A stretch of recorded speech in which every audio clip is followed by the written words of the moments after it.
Jacquemus. Whether the brand tickles your old fancy or not, undoubtedly the brand has experienced huge success. Simon Port Jacquemus started the brand at age 19 and he would parade his friends around Paris Fashion Week and Vogue Fashion Night Out. Do you remember when that was a thing? Those were the days. To get people to see his designs, and now his name is being mentioned amongst the rumours and speculation of who will be the new creative director of Chanel. Arguably the biggest job in fashion open at the moment. He's also just recently opened a store in New York. Everything seems to be going well. Or is it? Guys, if you're new here, my name is Cassie and I'm a self-diagnosed luxury addict. I put videos on Mondays, Wednesdays and Fridays. So if you like luxury fashion, then you're probably gonna love it here. So head on there, subscribe, turn on the bell, become a member of our luxury addicted family. When are we going to rehab? Never. I kind of want to start by going back and going through sort of how the brand made a name for itself in luxury fashion. The brand was started in 2009. By 2015, they won the special jewellery prize at the LVMH prize, right? So they were doing well within the world of luxury fashion. But there really was one particular collection that got him to the point that now he is a name that is talked about often in the conversation. And that brings us to Spring/Summer 2018 with the collection called La Bomba. It was a quintessential spring-summer show with huge straw hats, wrap dresses, shirt dresses that you could just imagine draping on your body as you flip-flop your way up the steps in Capri or wherever you might find yourself. And then if you look really closely, what's that? Do my eyes deceive me? No, they do not, because this is the collection that introduced us to the La Chiquito bag. TBE was born in that collection. I don't think it is over the top for me to claim that with that collection, the rise of mini bags began.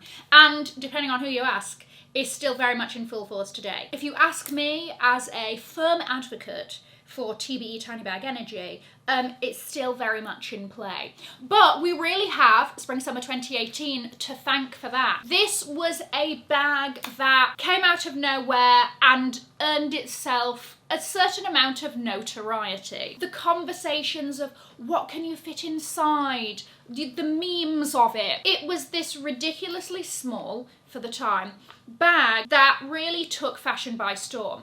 It popped up twice, I believe, in lists, hottest items index in 2019, once in Q1 and once in Q3. And then they did something else.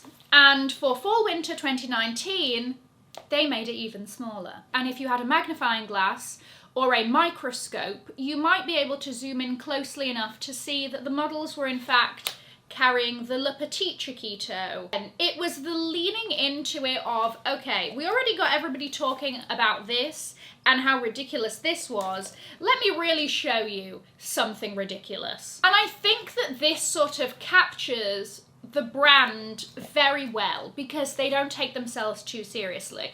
I think this is one of the really good things about the brand, is that they lean into it. They lean into the jokes, the ridiculousness, proportions. Like, you'll see huge straw hats that a family of 4 could comfortably live in, and then you'll see the tiniest, most useless little bag. That is something that can be quite refreshing to see in the world of luxury fashion, where things are very sort of pretentious or taken very seriously. The world that Jacquemus has built for the brand is very fun, it's very unexpected. And I think that another way that we sort of see this is where they hold their runway shows. Got everything from a bright pink stripe down lavender fields in Provence, to the beachfront in Oahu, to wheat fields outside Paris, salt mounds in the grounds of Versailles, where the invitees sat in little sailboats like characters out of The Wind in the Willows,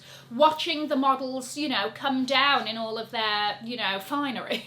They constantly keep us on our toes, and this sort of is true amongst every aspect of the brand. In 2023, they held an event at Gallery Lafayette, and the invites for the event were pieces of toast with the Jacquemus logo toasted on them, with a matching little pat of butter that also had the logo, and a fabulous little butter knife.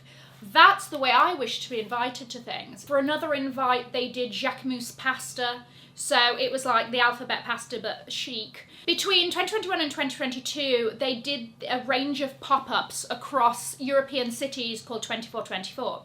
It was open 24 hours a day, and there were these vending machines. Each city had a different colour, and at the time that was the only place that you could get that colour. So, for context, Milan was all white. You could only get out of their vending machines white bags and some accessories. Selfridges in London was blue, Paris was pink. It was a vending machine, much like how you're there stuffing your little coins, now they take card, into the vending machines and pressing E4 to get yourself a packet of crisps.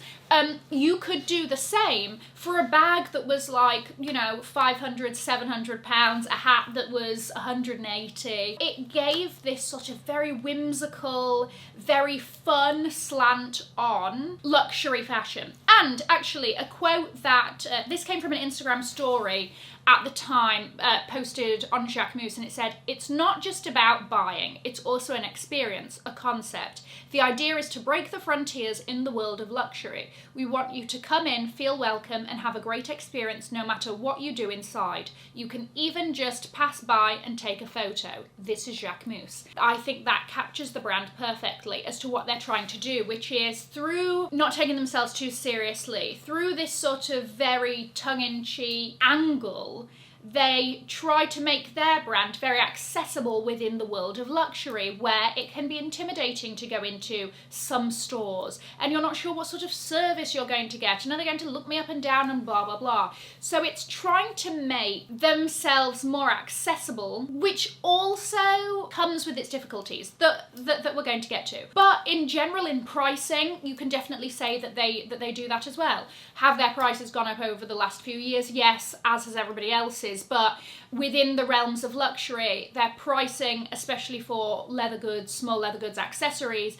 is definitely a bit more on the more approachable side of the scale. In 2022, 65% of their business was accessories. And it's not just been the success of the Le Chiquito, it's the Le Bambino, it's been Le Ronde Carré, it's been Le Bisou, the little shoulder bag, right? They know how to do bags and make the bags quite coveted, and then still managing to walk on this tightrope of its luxury, but it's still somewhat approachable. They arguably have the best marketing team in luxury fashion. They've even said this themselves. They did like an out of office video and they were like, the best marketing team in fashion is taking the next few weeks off, sort of thing. But again, everything trickles down through every layer of the company. So when I was saying earlier about how they play with proportions a lot, all of a sudden they're using virtual reality and you're watching this video and an inflatable version of the Le Bambino is popping up on some crystal waters on, I don't know, some sort of beach somewhere. I think the most viral version of this was how they had the buses in Paris turn into, you know, the Le Bambino bags. And I actually thought that was real. I thought the buses were wearing some sort of coat-like thing and riding around Paris. I wish it was real. That would have been fun. To my knowledge, they were the first within this sort of cohort of luxury brands to be doing this sort of thing. And again, it's a way that makes the brand feel somewhat attainable, somewhat relatable. They've been able to demonstrate a very clear voice for their brand through every aspect, from the product to the marketing to their in-store events. Speaking of in-store, they just opened up their 5th store worldwide here in New York. The others are in Seoul, Paris, Saint-Tropez, and Dubai. They are also looking to open up stores in LA and London. Now, this might be surprising, especially because a lot of luxury brands aren't having the best time at the moment, okay? We're seeing reports and we're seeing numbers go down, and, you know, it's been tough. So you're sort of seeing this and you're like, well, they must really be doing well if they're opening up their 5th store.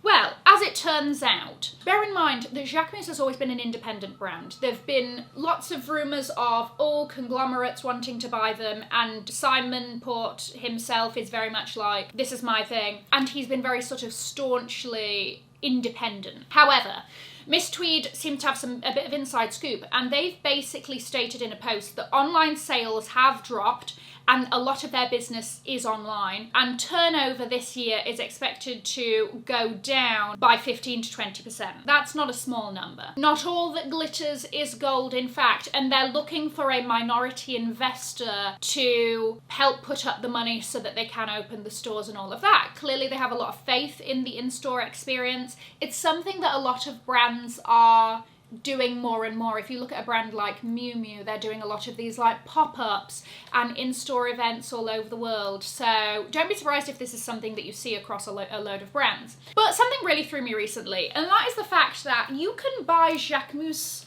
products on Shein, the sort of notoriously fast fashion online website. But I saw a screenshot and then I went deep diving, and yes, if you type in Jacquemus, much like if you type in a lot of other brands on Shein, you'll see some of their products. And then when you sort of go a little bit deeper, you'll see that Shein has resellers on there who are obviously buying up wholesale or dead stock or whatever and then reselling it on Shein. As a luxury brand, Shein is probably the last place you want your items to be seen, right? If you want to maintain a certain image, if you want to have people value the amount that you charge for things. I also know that Walmart sort of does a similar thing, like you can buy the row on Walmart, and again I think it's because of resellers and all of that. And listen, a lot of it is out of these brands' hands, because when you sell it to somebody you can't dictate then what they do after that, right? With the resellers, for example, that you won't see new items on there. There'll be older stock items. They basically buy wholesale or buy up dead stock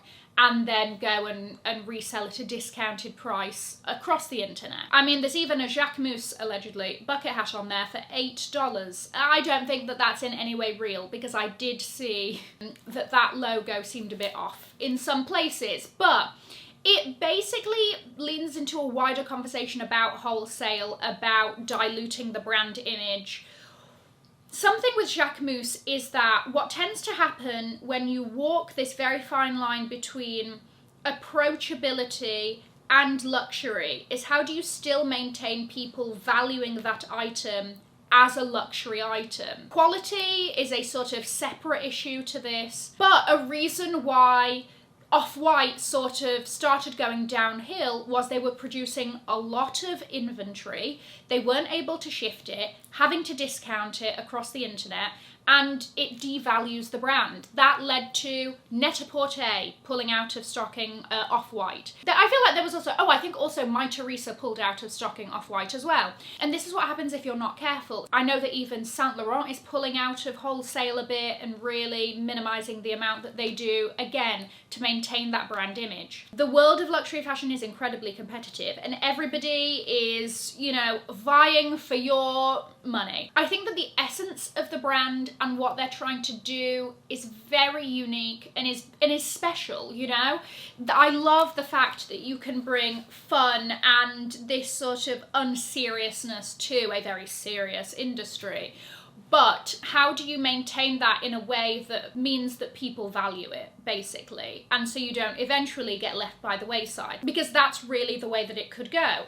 Let me know your thoughts. I know that Jacquemus is a brand that you either really like it or you really hate it. They're very unique in how they do everything, I feel. I really want them to thrive. I don't want any of these brands to suffer. Well, some of them, well, mainly, you know, I'm rooting for everybody. And so I just don't want them to dilute themselves to the point that they just become a footnote in fashion. And, you know, in 10 years time people go, oh yeah, the La Chiquito, like, yeah, oh, what happened to that brand, you know? Anyway, those are my thoughts. Let me know what you think. I'm going to leave a link to another video over here in case you haven't already seen it. Have an amazing morning, afternoon or evening wherever you are. And in the words of my father, if you've enjoyed it, tell your friends. If you haven't, keep your mouth shut. I'll see you in my next video. Mwah. Bye guys.